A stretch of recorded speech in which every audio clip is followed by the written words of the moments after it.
magsugod ta sa pagpangutana. Unsay musulod diretso sa imong huna-huna kung makadungog ka sa pulong hari? What immediately enters into your mind when you hear the word king? Murag parihatag huna-huna tanan. Basta gani makadungog tag pulong hari, ang musulod dayon sa atong huna-huna, trono, throne, bulawan. Nakakita ko dito sa Egypt, sa throne ni Hari Tutankhamun, ang pinakabata nga hari sa Egypt sa una. Bulawan tanan, gold tanan, gidayan-dayanan o mga mahal nga mga bato. Mauna, kung maka huna-huna kitag hari, trono, unsa pa? Power. Basta gani hari, gamhanan. Unsa pa? Dato. Daghag kwarta. Naay mga sulugoon, naay mga helper. Unsa pa? Influential, sikat, hawod, astig, galot. Mauna, basta maka huna-huna kita sa pulong hari. Pero mga igsoon, kung kana ang atong konsepto sa pagkahari, mangutana ko, unsa man pagkahari ani?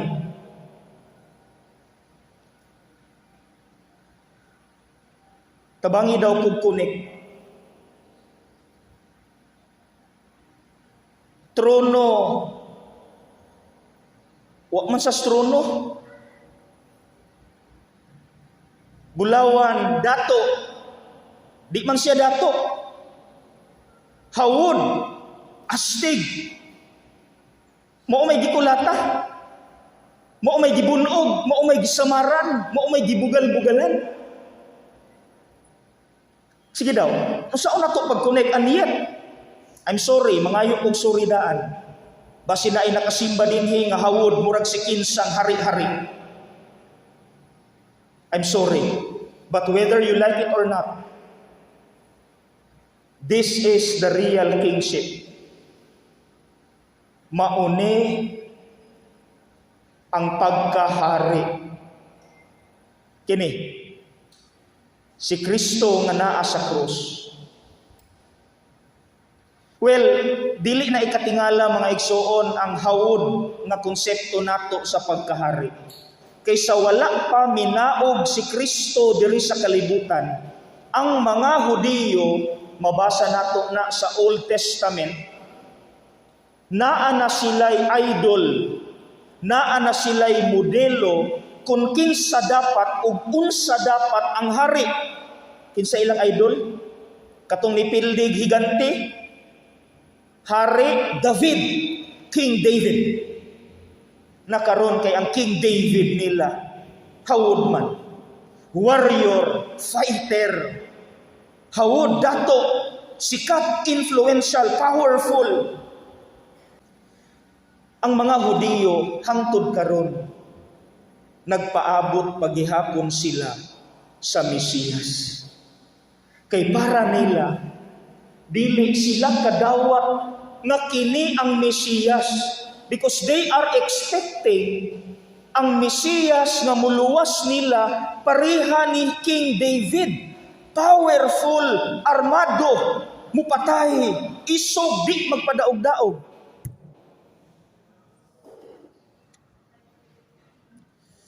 Mao to mga igsuon, until now, ang mga Hudiyo nagpaabot paghihapon sila sa Mesiyas nga pareha ni Hari David. Pero kita dugay rang nagsaulog, kay dugay rang ninaog, niabot ang atong Mesiyas, ang hari. Kay di ay, ang iyang pagkahari, dili pariha kang hari David. Dili paghawod-hawod, dili armas, kundili dara. In one word, pagpaubos sa kaugalingon. Pagpaubos sa kaugalingon. Mga igsuon, mangutana ko nato, kung kini ang pagkahari ni Kristo, o kita ang mga sumusunod ni Kristo, mangutana ko, giunsa man nato pagpadayon ang kingdom ni Kristo kini diri sa kalibutan? Giawat ba nato kini nga pagpaubos sa kaugalingon, dili paghawod-hawod, dili paghari-hari, dili arogante, dili bayolente? Or ang atong giawat ang kalibutanon nga pagkahari, hawod, astig, gahi, bangis? Mga igsuon, gusto mo og konkreto nga example? Okay, kana, tanawan ninyo ang screen. Kinsa man na siya? Are you familiar with the person? 2009, kinsa nakahinumdum ani? Efren Peña, Florida. Pilipino. Teacher, pariharan natong mga teacher, ordinaryong maestro. Unsa nang iyang gihawiran nga award? CNN Hero of the Year Award. Grabe. Tibuok kalibutan, di pangpilian. Imagine. Tibuok kalibutan, di pangpilian. Ug kini, sa tuig 2009, maoy napilian sa tanang kandidato nga gipangpilian para mahimong Hero of the Year sa CNN. Unsa may nakapadaog ni Efren Peña, Florida? Kini, mao gini example sa kani nga leadership, kini nga kingship, kini nga pagkahari.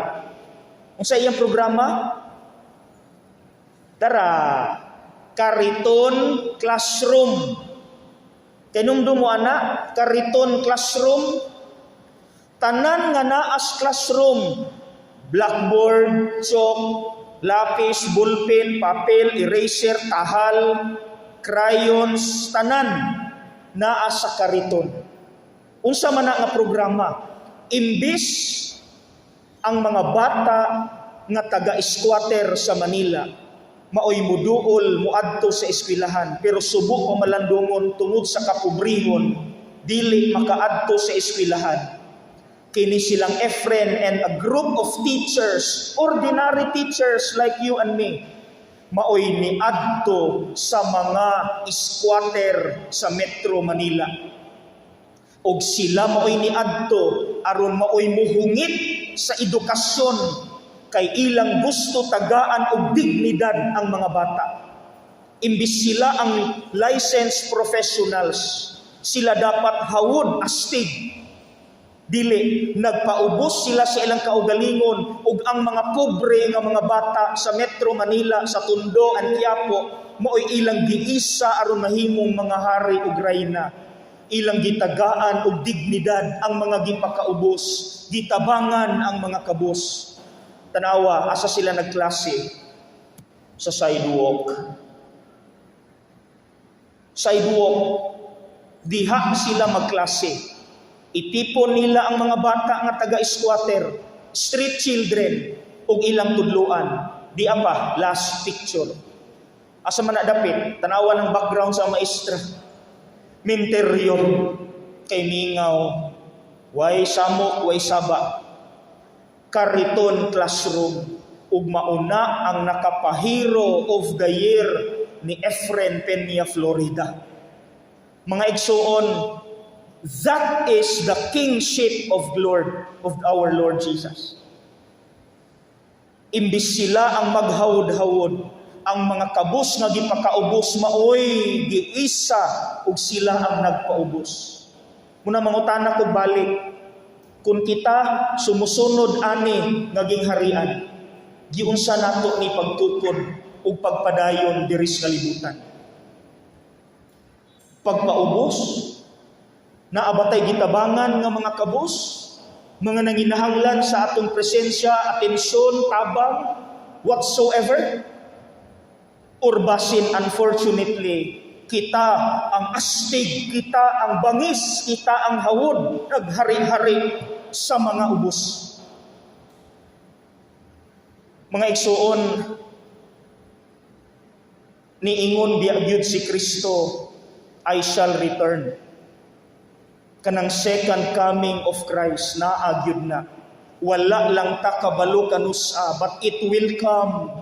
Jesus will come para sa final judgment. Kabalo mo unsay basis sa iyang judgment? Kung giunsa nato pagtratar ang mga labing ubos. Di ba naana sa kanta? Ano man ang iyong ginagawa sa inyong kapatid, ay siya ring ginagawa mo sa akin. Whatever you do to the least of my brothers and sisters, you also do that to me. Diha tabasihan. Ug nihatag og example ang Ginoo. Inyo bang gipakaon ang mga gigutom? Inyo bang gipainom ang mga giuhaw? Inyo bang gitagaag sanina ang mga hubo? Inyo bang gitagaag balay, gipasilong ang mga walay balay? Inyo bang gibisita ang masakiton? Inyo bang gibisita ang mga preso? Mangutana ko mga igsuon, kinsa sa inyong, tanawa inyong balay, tanawa inyong silingan, tanawa inyong gitrabahuan. Is there someone who needs your attention, your help? Naabakay nakita nga sa tao sa imong palibot nga angay nimong tabangan? Let's do that. Abi ninyo ako, mo-share na lang ko ha. Maglisod man ko aning pagpakaon sa gigutom, sa giuhaw, masakiton. Ang ako ang gihimong personal apostolate. Kada semana, tigmisa ko sa city jail.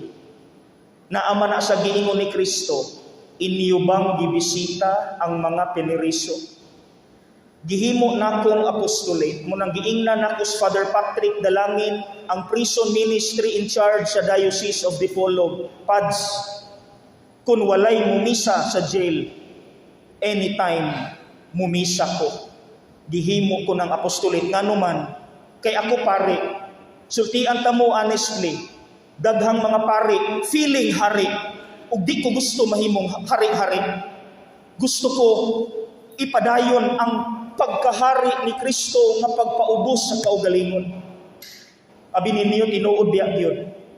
Kanang magmisa bitaw ko sa jail, mawala gyud imong pagkahawod. Makasasala sila, nang rape sila, nakapatay sila, nanuli sila, nangawat sila. Pero pareha ra pud sila nato, wala lang ta masakpi. Sila ray na priso, kita wala, pareha ra tang makasasala. Who are we to condemn? Who are we to judge? Muna ako magmisa ko dito, wala gyud, tinuod gyud na. Sakto gyud ang Ginoo. Once mangalagad ka sa mga gipakaubos, mahambol ka. Kana ako pumuton akong kasing-kasing, magpakalawat ko nila. Kana bitaw ang imong lawas ni Kristo, naabitaw bara, naay kabilya, naiputhaw, imong ipalusot, imong kamot ang lawas ni Kristo. Ang lawas ni Kristo, sakit kaayo. Then sila, pirting kabot kay naay rehas. Pero imong ikabot ang lawas ni Kristo. Very humbling. Very humbling. Lami kay pamati nga nakapangalagad ka sa mga labing ubos o gipakaubos sa katilingban. Muna diri sa Ebanghelyo mga igsuon, gideclare ni Kristo nga santo ang usa ka kriminal nga nihangyo niya. Usa to'y gihangyo sa kriminal katong buutan. Jesus, hinumdumi intawon ako kung maghari ka na. Unsay giingon ni Kristo, murag presidente sa Pilipinas, nihatag og declaration. Unsay giingon ni Kristo, sultihan ko ikaw, karong adlaw adto ka na sa paraiso kuyog nako. Right then and there, Jesus proclaimed the criminal as saint. Kailan mo ni Father Paliola, kanang gi-process nato nga masantos sa punot, Father Paliola, 7 years na mi wala pa masantos. 2015 mi gasugod sa process, 2022 na lang wala pa sa masantos. Because only Jesus can declare immediately a person nga mahimong santo. Kita gibinlan ta sa tahas, but we need to follow the process. But only Jesus as the King can immediately declare a person diretso nga malangit. So Jesus used His power as King, not sitting on a throne, but hanging on the cross. This is kingship. Munang tapuso na ako akong wali sa usa ka kanta. Ang title sa kanta, nindot kay ni siya kantahon, nindot kay pamalandungan, Jesus na aking kapatid. Mo ni ang lyrics. Jesus na aking kapatid, sa bukid ka nagtatanim, o sa palengke rin naman, ikaw ay naghahanap buhay. Dara, tulutan mong aking mata, mamulat sa katotohanan, ikaw poon makikilala sa taong mapagkumbaba. Mailhan ka namo Ginoo diha sa taong mapaubsanon. So mga igsoon, magmapaubsanon unta kita. Kinsay hawod dire undangi na. Kinsay bangis dire undangi na. Kinsay arogante diri undangi na, kay dili na ang pagkahari ni Kristo. Paubos sa kaugalingon aron ang uban nga gipakaubos mao'y mataas. Humility. That is the kingship of Christ.